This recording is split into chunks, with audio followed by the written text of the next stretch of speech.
All right. Hey, Matt. Welcome to the Raising Lions podcast. My Uh, buddy Jay, my homie. Dude, it is so good to be here with you, man. I missed you. I miss you too, man. Matt O'Neill is hands down one of my all-time favorite people. We don't get to talk a lot, and every conversation is always inspiring and interesting. And one thing I know about Matt is that he has this incredible ability to radiate positivity. So, if anyone has interacted with Matt, they know he's like one of the most positive people in the world. So I appreciate you, uh, and I appreciate spending time with you, Matt. Appreciate it, man. Well, today we're going to talk about raising lions. Yes. First things first, I have been a diehard Detroit Lions fan since I was a kid. Nice. And I used to get made fun of, and people be like, man, can't you pick a team that it isn't the worst team in the world? And I raised my kids to be Lions fans. That's awesome. And all of my friends are like, why'd you do that to them? It's a curse. And then now here we are. The Detroit Lions happen to be one of the greatest teams on the planet. And so this They're raising doing lions, great. the lion is my spirit animal. That's awesome. If you That's get, awesome. it's the king of the jungle. He's so Yeah. powerful, and I just I love the name of this podcast. I love raising lions. We have a set of O'Neill core values, and there's 5 because we can't remember more than 5. But my favorite one has a picture of a lion on it, and it says O'Neills are brave. I love that. I love And that. Courage. I'll tell you what, man, that picture of that lion and that slogan, O'Neills are brave, has changed the lives of every single one of us in our family. Wow. I want to I hear. had, I want to hear more. I'm gonna hear more. That's why I get to the courage piece because That's one of my questions for you. yeah, good. So just a Good. quick intro to Matt. Matt wears many hats. He's a happiness expert. He's a highly successful business owner and a best-selling author for his book Good Mood Revolution. I actually, I would love to kind of dive deeper into the book because, there's a lot of really good content and it'd be a good way to kind of guide our conversation. Perfect. So, and I knew you have the framework of the progression of moods framework. Can you explain that a little bit? Yeah, so the progression of moods it goes from the lowest, the darkest. And I'll tell you what, man, once you understand this progression, there's 16 levels of emotions that we can be experiencing. We all experience all 16. I just don't want to hang out in the lower 8 because the lower 8 feel bad.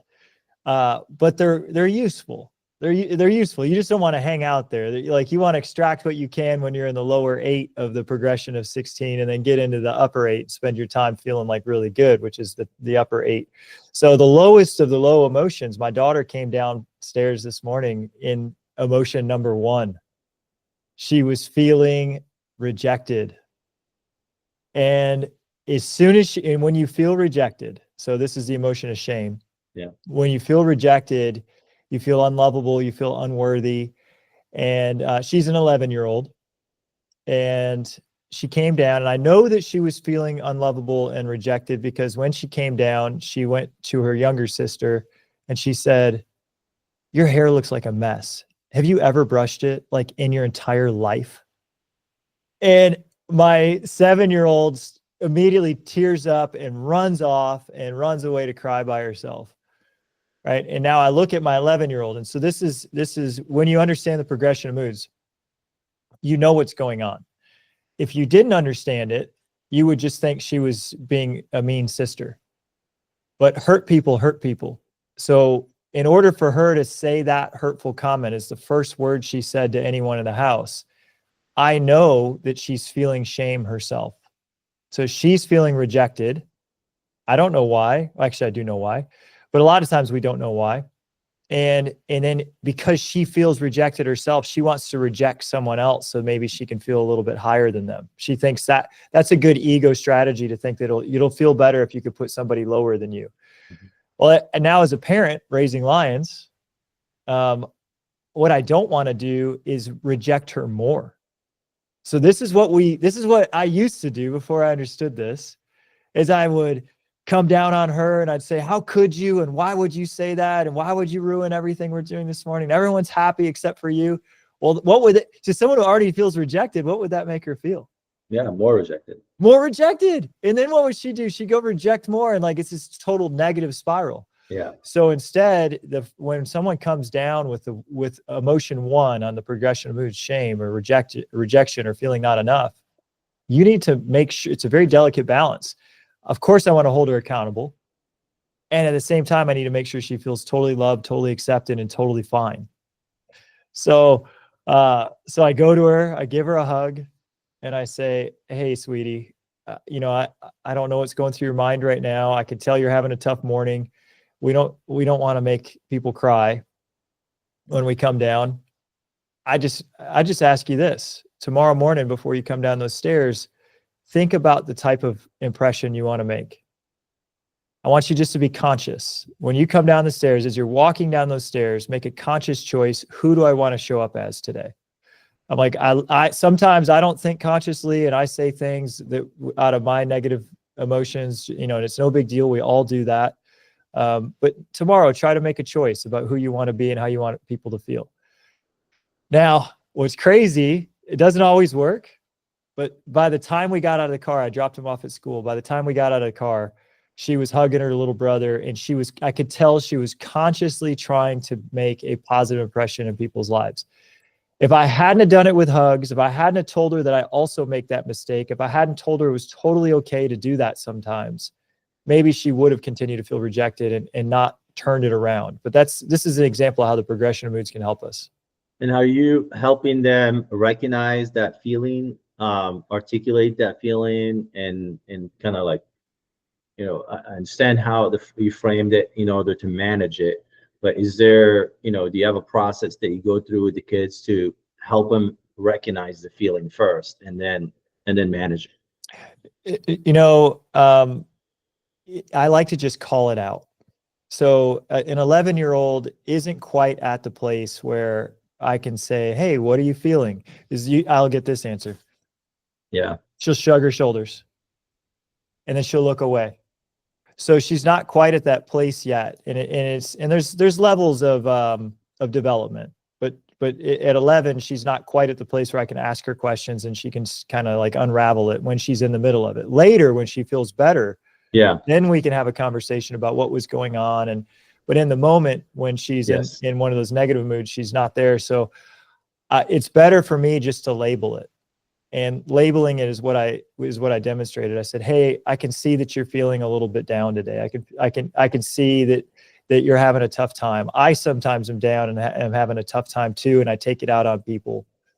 And that's how I like to manage it when they're in the midst of it. Now, we do want to go, sometimes they're so down that there's no room for correction.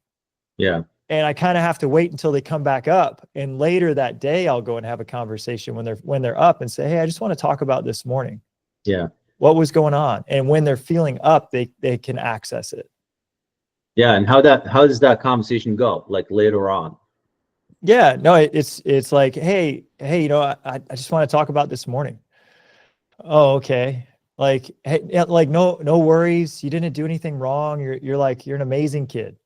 And again, I always put it back on me because the truth is that sometimes I'm in a bad mood and I say mean things, so when I approach it like that, I'll say, hey, sometimes you've seen me. I've come home, I'm stressed. I take the stress out on other people. Kind of seemed like that was going on with you today. I just wonder what was going on inside you that had you kind of feeling down. What was going on? And then if I get the shoulder shrug again, which again is like it's like a go-to, then I'll start to guess a little bit. Like, hey, and my wife and I were talking about it today. I said, I think it's because her younger sister last night got accolades at dance in front of the class. Mm. And the older one also is in dance. And so seeing the younger one get called out in front of the class made her feel less.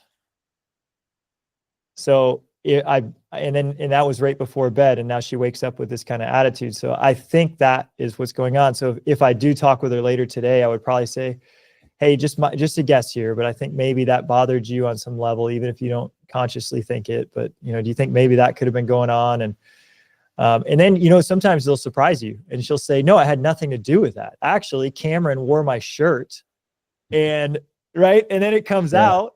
Yeah. And then I'm like, oh, that's not fair that Cameron wore your shirt. So anyway, so that's the first mood, rejected. The next one on the progression moods, we just go through them. There's 8 of them.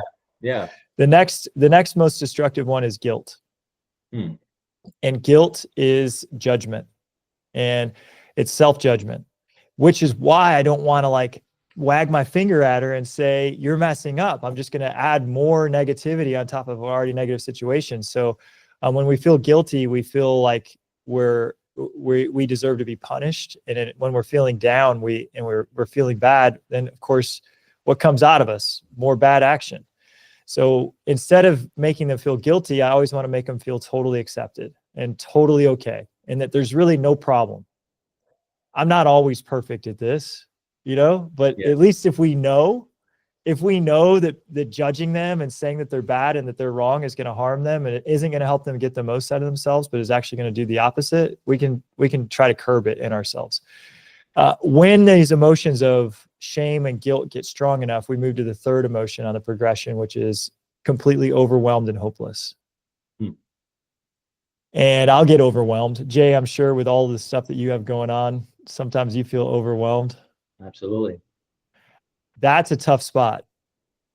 So overwhelm is one of my worst emotions. I was feeling it this morning, actually. And when we feel overwhelmed, there's only one thing we can do, and that's ask for help. So this morning, I just felt like there's so much going on. We just got back from Spain. I've got multiple businesses. The book was just released. All this stuff is just all these things, all these meetings. And then I'm heading out of town for 2 more times this month. And I was just feeling pressure. And I called my wife and I just said, hey, I'm feeling totally overwhelmed. Can I just tell you what's going on?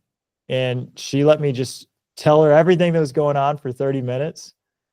And then I went to the gym, and by the time I got back, I felt a lot better. So when we feel overwhelmed, it's really good to ask somebody to be there to listen and to help us.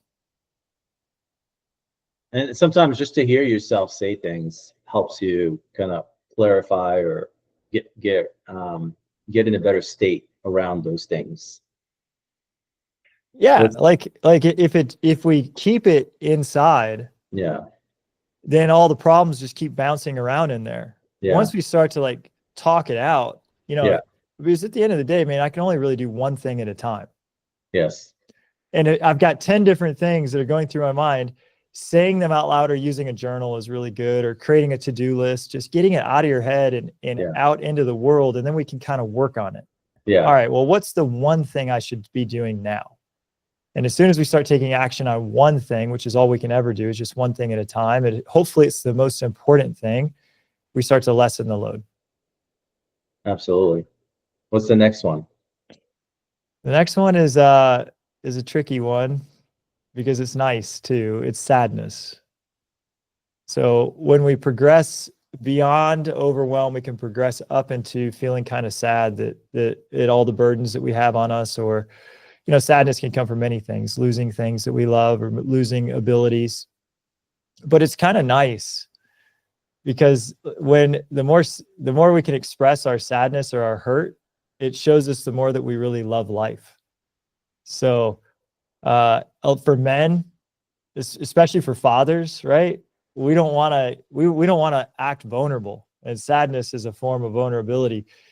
Anytime I get kind of teared up or emotional about something, I'm like so excited about it. I'm like, yes, I'm opening my heart. And so for a lot of men that I talk with and I work with, trying to figure out how to access this emotion and take down all the walls that we put around our heart to make us like appear like lions, actually it makes us even more masculine. It makes us more manly to be able to touch these vulnerable parts of ourselves and not feel like it's going to take us down.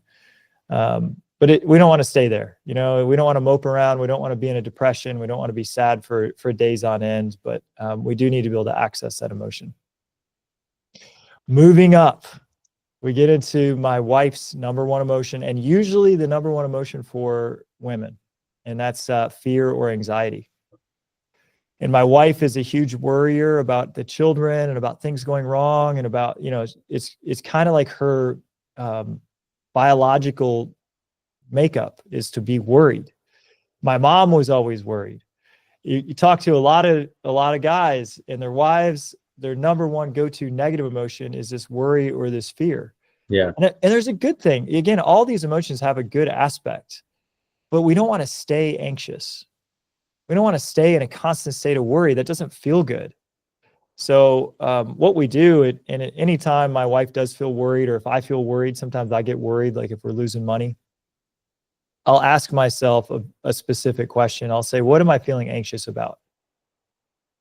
And when we ask ourselves a specific question, what am I feeling anxious about? We get a specific answer. And so for me, it's always, if I'm feeling anxious, it's because we're losing money. And I'll get back, oh, I think we might lose some money. Great. Well, now that I know what I'm anxious about, what's one piece of action I could take today that could improve that situation? And action is the antidote to fear. That's great. And so how do you teach kids that? Like, how do you notice it? How do you, because kids, fear takes a lot of shapes, a lot of different, yeah. So it's how do you teach kids the recognizing fear and managing fear? So this is where I was talking about that I am brave, or O'Neill's are brave. The same 7-year-old that ran away crying this morning because she told her hair looked like a mess. When she was 5, she was so anxious, a lot of social anxiety, a ton of it, to the point we were at the ice cream shop and she got the wrong ice cream, and it was ice cream she didn't like she wouldn't even eat it. This girl loves ice cream. And I'm like, and she's like, Daddy, they gave me the wrong one. They gave me this like mint chocolate chip. I don't like mint. She's like, I wanted the Superman. And I'm like, oh, okay, great. Just go up there and ask her for a different one. And she's like, no.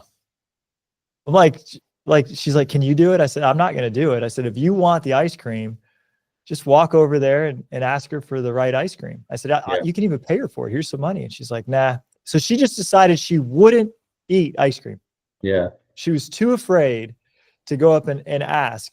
And so she was afraid to go ask kids to play. She was just afraid of all social interactions. And it kind of makes sense. COVID happened when she was 2, 3, 4, so she didn't have that opportunity to go talk to a lot of people. So with Kelly on this social anxiety, I bought a picture of a lion. It was actually a picture of a little kitten that was taking a drink in a puddle. And in the reflection of the puddle, it was a giant lion. Yeah. And the caption said, I am brave. And I put it right over her bed. And every night when I was putting her to bed, I would tell her stories about how brave she was. And then I said to her, I said, Kelly, here's the thing, is that we all feel anxious. I said, before I go talk to new people, I get butterflies in my stomach too. And I said, here's the thing, God gives us butterflies to tell us what we're about to do is going to be really cool. Every time you get butterflies in your stomach, it's telling you you're about to have the most amazing time. And it's just a signal. It's a signal that things are about to get really good. So I'm like, when you go to school tomorrow and you're afraid to go talk to somebody and you feel those butterflies, what is that telling you? And she said, that something amazing is about to happen. I'm like, right. So just go say hi and then report back to me what happens. The next day she comes back and she's like, Dad, I felt the butterflies. And I was really scared, but I went up to this kid I didn't know and I asked if we could play, and we played the whole time on the playground. And I'm like, how was it? She's like, it was amazing. That's right. Awesome. Now, this wasn't a one-time fix. This was a year of coaching, a year of talking. Now, we're just at the airport in Spain, and she walks up to the Starbucks and orders the pink drink that she wants from the counter, and it's, so that's how I coached Kelly out of fear. That's awesome. What's the next emotion? So there's two of the bad ones left, and then we can just rattle off what the good ones are, where we want to actually hang out.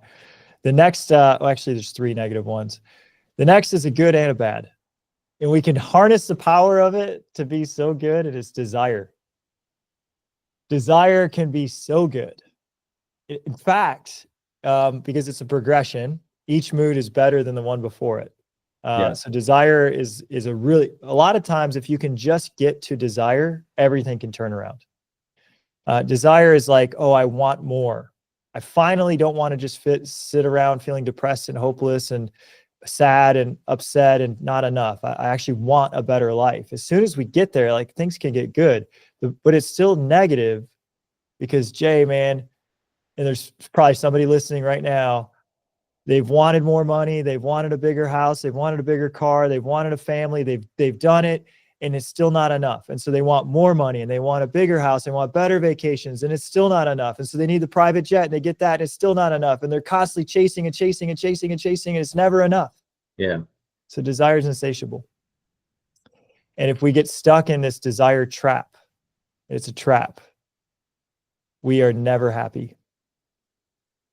So while it's super positive to get there, we can't stay there. And so a lot of times, though, we think that that's the pinnacle, that we get to desire and we start to manifest our dream life, and we think that's what life is about. But you're on emotion 6 of 16. There are still 10 more levels of happiness in front of you when you get to desire. And so I know, Jay, you're big on this. The podcast is about men who've created this epic wealth, and they've created epic physical health, and now they're focusing on their family and their relationships. Great. We're talking about how to get out of desire. So how do you teach kids to recognize desire and then manage it? The first thing is I teach them to harness it. So I just did vision boards with my 3 girls. They're 11, 9, and 7. And I want to harness desire. So if we don't harness it, we can fall below it. We can fall into those 5 negative emotions we've just talked about. So if we harness desire, it can catapult us forward. So I had them set goals in multiple phases, but some of these goals are really positive, and they pull us up higher on the spectrum of moods, or on the progression of moods. I had them set goals with their spirituality.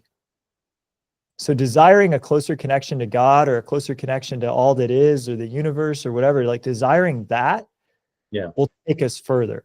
I asked them to set goals for their friendships, like relationships. Desiring really strong relationships is going to get us out of the trap of more and more and more, and into like real authenticity. I asked them to set goals for their family and how they want to show up as a family member. And I had them set goals for sports and for school and for things that they want, right? Yeah. So setting goals in a well-rounded way like that, where we include our spirituality, we include our personal growth, we include relationships, that's the way we can use desire in a positive way. So once we progress beyond desire, we move into another positive and negative emotion, which is anger. A lot of times especially men, when our desires aren't being met, we just get super freaking angry about it. And we just are like, I'll force it to happen. Well, that can be good.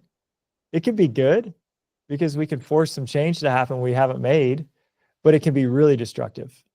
So we don't want to stay there. And then finally, once we've accomplished all our desires and we get super angry and make things happen, we can start to think that we're really awesome. And we move into the final emotion, which is pride. And a lot of times people are like, oh man, well, feeling proud of yourself is good. Yeah, it is good to an extent. It's also negative, because the prideful person is somebody that won't admit their own flaws. When I'm prideful, I think I'm better than others. And I act better than others. And then I'm looking down on others, right? And so this isn't actually authentic good moods. So those are the 8 negative. And I think the pride piece is very important as well. I think to teach kids early on, because it's a drive towards significance. And when you have significance as a driver, then you make decisions and you take actions that are gonna fulfill those, that desire to be significant and to be part of to be accepted and to be part of this group that may not be the right group to be around. That may not be the best decisions to be you having girls, you probably have, you're much more, I have a daughter as well, and I'm much more conscious about the sense of like appearance and the focus on how we look and how we perceived. And Sephora. yes, exactly. Yes.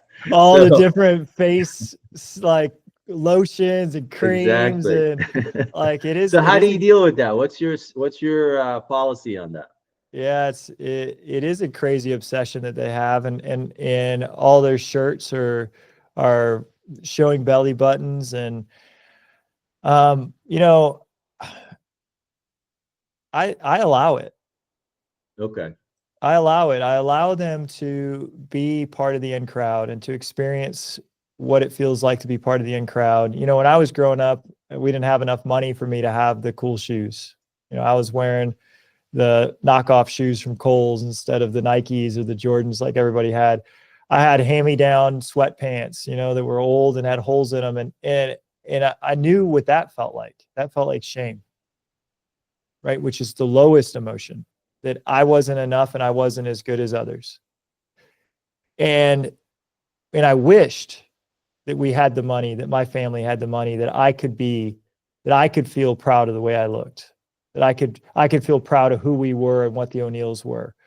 So it's not bad. Pride, on the progression of moods, pride is so much higher than shame. It's Yeah. like worlds apart. When you're feeling proud of yourself, there's some good stuff that goes on there. Like you feel Yeah. good about yourself. And it's only emotion 8 out of 16. So, and Right. I want to teach them the 8 above it, to say, hey, it's okay. Like for me, like I just bought a brand new Range Rover. I don't need a any car. Corolla could get me to and from work. Yeah. But I enjoy that I've done well, and I enjoy nice things, and there's nothing wrong with that. That is pride, choosing to drive a Range Rover instead of a Corolla. Yeah. It's a status thing, right? So I'm sold on status. I'm sold on how nice something is, but at the same time, like I don't think that's the worst thing ever. I just don't want to be trapped by it. I just need them to know, and I need to know myself, that this is not what it's all about. Yeah. That it's okay to enjoy some nice things. It's okay to go on nice vacations, but what it's really all about are the next 8 emotions. And so the first of those 8 emotions just went on my vision board, and it's humility. And I used a quote from Luke, and it was, "Those who exalt themselves will be humbled, but those who humble themselves will be exalted." So humility is the first of the 8 good moods, because humility says it's the antidote to pride. Yes. It's the exact opposite. It's the exact Yes. opposite of pride, and pride's the pinnacle of the ego. Yeah. Now we start to move into the spiritual realm, which is where the next 8 emotions reside, is in the spiritual realm. And humility says, actually, every single thing that I have has been gifted to me. My intellect was gifted to me. My genes were gifted to me. Right now, my life force is being sustained because a force greater than me is allowing it. At any moment, this force could take my life. Yeah. And when you lose someone close to you, you realize that truly you're really not in control of that. That at any moment you could have a heart attack, even if you're the healthiest person in the world. And I have a buddy who runs ultra marathons, and he died for 8 minutes in front of his 16-year-old son. And Oh, wow. he very clearly knows, doesn't matter how healthy you are, how good you eat, how much you take care of yourself, you are not in control of when your time is up. And so knowing that, there's a great amount of humility that shows up that says, thank you, God, for today. Thank you that you're allowing me to live today. And so I just want to stay as humble as I can as I enjoy good things, and teach my kids humility. And so one of the ways I do that is I say, we are better than no one. No one's better than us. Every single person has an equal right and an equal place in this world. Everyone, God doesn't make junk. If he made somebody, they're worthy. And so that's the first of the good moods. That's awesome. What's the next one? So I'll list these off because I don't think we'll have time to go through them one at a time. But we move in from humility to responsibility. Well, you have an order to them. And Mhm. it's very interesting because I had like a different kind of order just because of what I kind of focus on with my kids. But I want to hear your order, the way you vision it that way, and then I'll ask you about the ones that I. Yeah, humility is the most important, and it's the first, because without it, we'll stay stuck in the pride trap Yes. that I'm great. Yes. And well, there's zero happiness. Like I watched that Michael Jordan documentary, Yeah. and he, greatest basketball player of all time, 6 championships, so much pride, Yes. so much unhappiness. Look at his eyes. Yes. Yeah. And I think, and A to me, that's miserable the billionaire. yes. And to me, that's the biggest thing around what we started talking about earlier about the Sephora and everything. It's very important for kids to understand humility and modesty, and understand, before, when we didn't have the stuff, we felt bad because we didn't have it. But we also, not necessarily just because we didn't have it, but no one really explained to us what's going on in our mind that we desire. Where is that desire coming from, and how we compare ourselves to others, and that fear of, the desire to belong, and the fear to be excluded. And this, like, you know this DNA, this thing that we have in our DNA to belong, makes us where, if so and so is doing something, we want to do the same thing. If so and so is wearing a Nike, I want to wear a Nike too, so I can be part of the in crowd. Yeah. But I think, to me, I really want to break that pattern, and then explain, yeah, you are, you don't need that to be cool.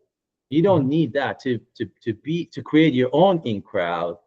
You don't need that to belong. You belong where you know what I mean. Here we are. So, and I can divert that energy, instead of going toward energy, time, the spend, and the money they're going to spend toward this look and physical appearance. I can divert it toward intellectual, toward physical activity, toward building something.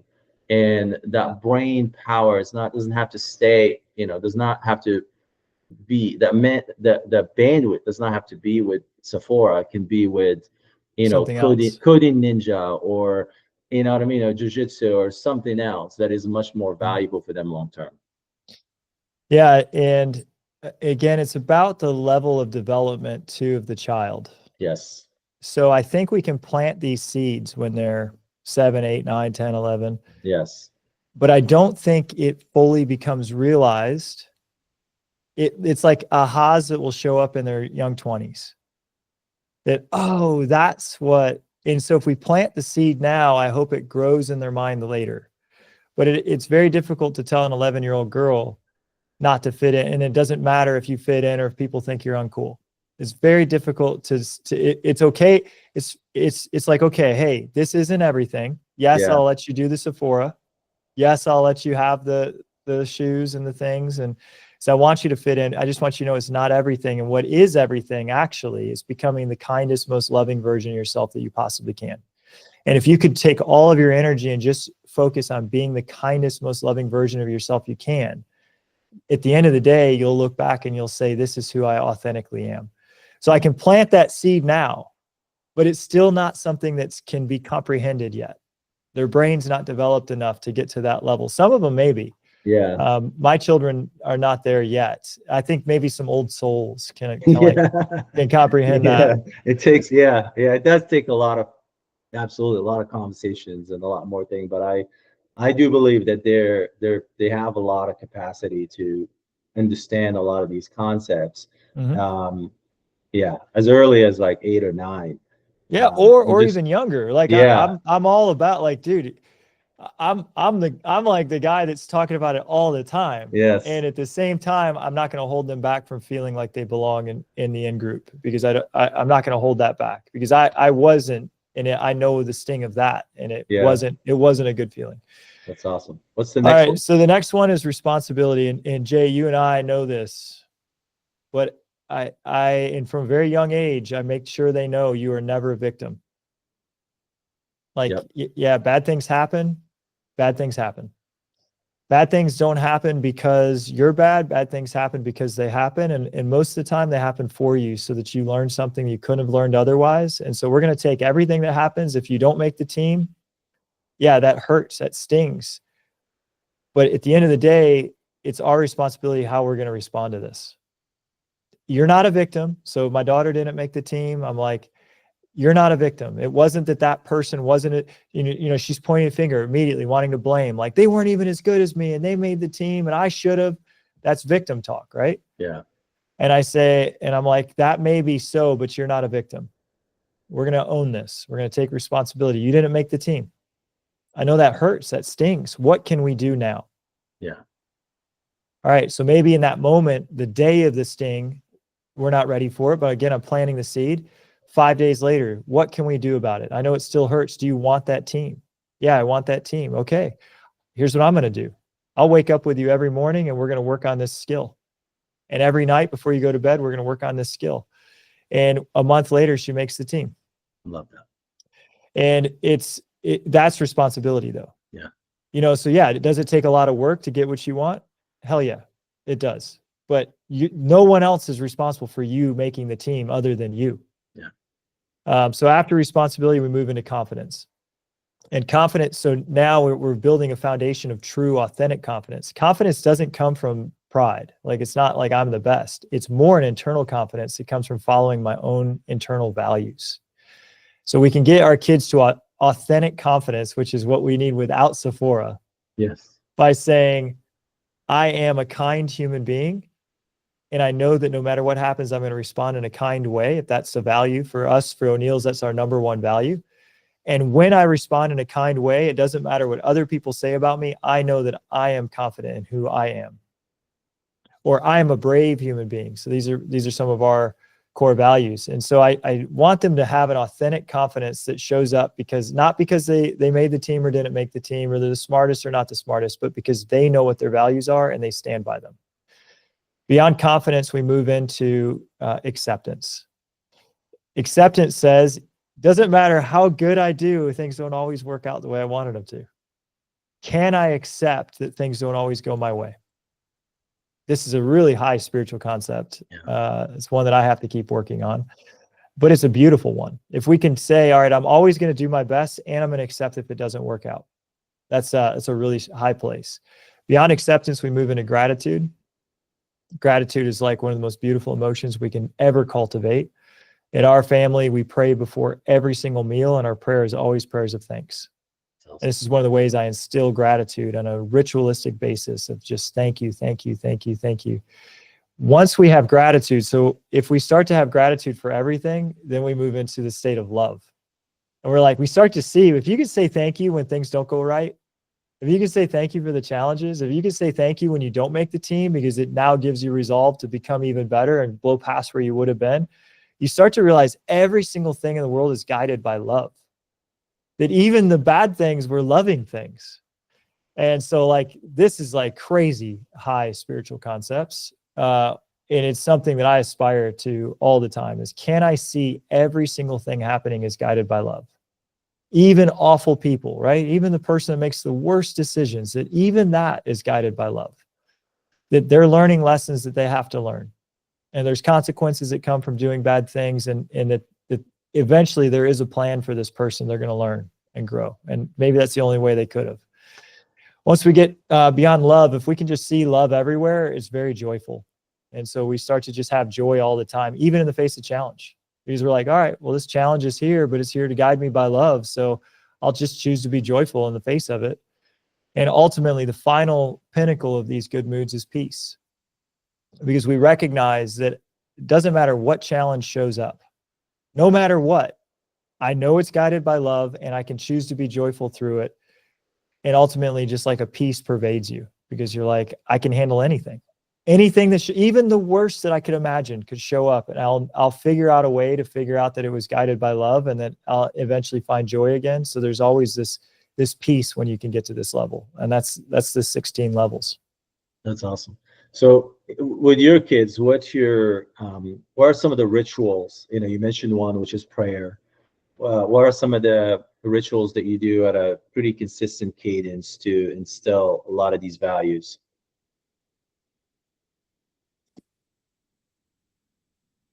With the kids. So I took on 2 mornings a week. They're daddy mornings. And Wednesday's a daddy morning. Friday's a daddy morning. All that means is that I let, it's a ritual, but I let Katie do whatever the heck she wants. And I make all the breakfasts. I make all the lunches. I'm laughing with them. I'm joking with them, and I'm spending time with them. You know, I think love is spelled Time. Yes. So this is a ritual, and as a hard charging entrepreneur and somebody making big waves in the world, which is what all the people listening here are, a lot of times you think, you know, well, I don't have time to make lunches and white bottoms. Well, a ritual for me is just quality time. So 2 mornings a week are just daddy mornings, and I love it. I absolutely love it. I'm not doing anything other than just being present and being there and serving my kids. I've got other rituals. One of my things that I do is I have a checklist, and it's develop my kids. So every morning I ask myself, did I do anything to develop a child yesterday? It's not always yes. I have a minimum. On a minimum, I need to do something to develop a child 4 times a week. Usually it ends up like 5 or 6. But that could be just helping. If I help one with a homework question, that was a development. If I shoot baskets, if I go to the cheer practice, if I have a heart-to-heart conversation about something that was tough. So I'm accountable to myself on my journal. And the question is, did I develop a child yesterday? And it's one of my main focuses is child development. The family ritual of prayer is a big one. And then getting outside is huge, man. Yeah. Getting outside is so big. So we have a requirement that every single weekend day we're outside at some point. And we encourage big time getting on their bike and hanging out. So we bought them these Gabb watches. It's a watch where they can call us and that we can track and we can see where they are. But at a very young age, we get them a Gabb watch. It's at 8 years old when they turn 8, and we let them have free reign of the neighborhood. Nice. And it's just a way like we're like, just get outside, go like we did when we were growing up, man. Yep. And it's cool. And then like a pack of kids will show up at the house and they're all jumping on the trampoline. Yeah. So if I can get them outside and off of the iPad and off of the couch, I think I'm doing my job as a dad. Well, when you mentioned the kid, bringing a pack of other kids, is there any teaching that you give them around how to build relationships, how to have high quality, authentic connections, how to maintain those connections? Yeah, of course, man. Isn't that like one of the things we worry about the most? Yes. Yeah, like we know it. We know it. Who we hang around is who we become. Like you and I know this. Yeah. And our parents knew it too. They used to say, oh, that person looks like bad news. And they were right. That person was bad news. They were right. Yes. And so we encourage the positive, like we can see the loving, caring, amazing children. And we encourage those relationships. And so when we see them with one of them, I could think of this girl, Marley. Marley's amazing. We'll say, hey, do you want me to text Marley's dad and see if she can come over? Right. So we're encouraging that relationship. Now we've got some other relationships that are kind of in that Sephora world and all of that. And then we'll see a bunch of tears from my daughter coming home because one of those girls said something, and we'll just say, hey, we've noticed that this person sometimes says some things that make you feel bad.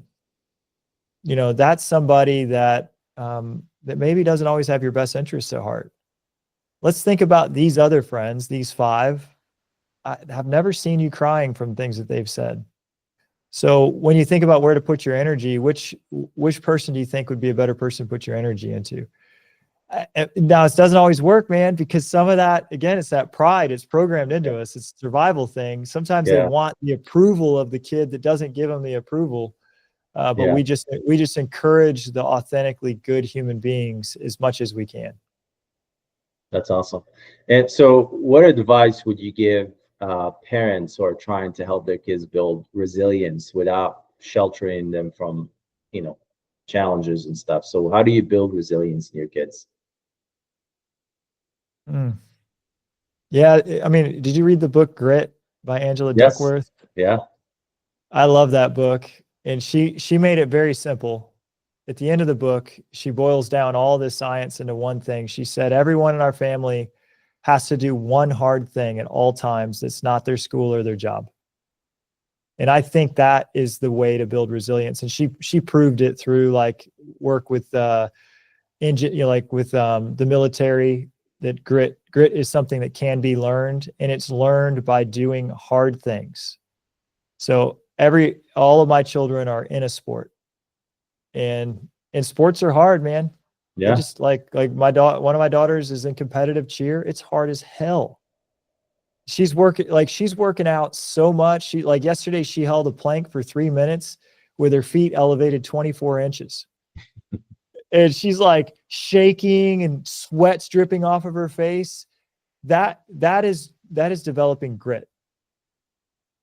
So that's how we teach resilience is, and in sports, you don't always win too. So you start to learn that, hey, losses are okay, and I can still get up and do it again and get better. That's awesome. So a lot of the guys that listen to this, they want to leave like a legacy for their children that's not just assets or the state or whatever. So how does conscious happiness fit into building this multi-generational legacy? Dude, I actually, publishing the book, Good Mood Revolution. Yeah. That is a legacy piece. Yes. Every member of the O'Neill family moving forward will have an opportunity to read personal stories and my wisdom. So highly recommend writing a memoir. I highly recommend capturing a book of what your family line is or what you stand for. It's a ton of work, but it's something that can live forever. 100%. And so how do you make sure that you constantly have this alignment between, what's happening in your kid's life and what's happening in your life and your relationship with your wife and these values and these principles and this stuff? How do you keep that continuously aligned? My ritual is I'm up every morning before everybody, and I'm journaling, and I'm looking over what my values are, and I'm looking at my goals, and I'm just I'm praying and I'm meditating, and I'm looking for that guidance. So when I'm feeling misaligned, I put it in my journal. And then I'm like, okay, so I'm feeling misaligned. What's going on? Well, how am I feeling? Oh, well, Katie and I haven't been on a date. I'm feeling a lack of connection with my wife. Okay, well, what can I do about that? Shoot, we can have a date. Right? Let me text my mom, see if she'll come babysit. So I think it's highly important that we take 30 minutes of quiet time at some point in the day and just reflect on where we're at. I actually can't live without it. It's become so important to me. It's my sacred time. That's awesome. Well, on that note, I really appreciate you, Matt, to join the call and share your wisdom. And I always love having these conversations with you. And I just feel good. I always feel good talking to you, man. Same here, Jay, man. It's good to see you. Let's do it a little bit more often.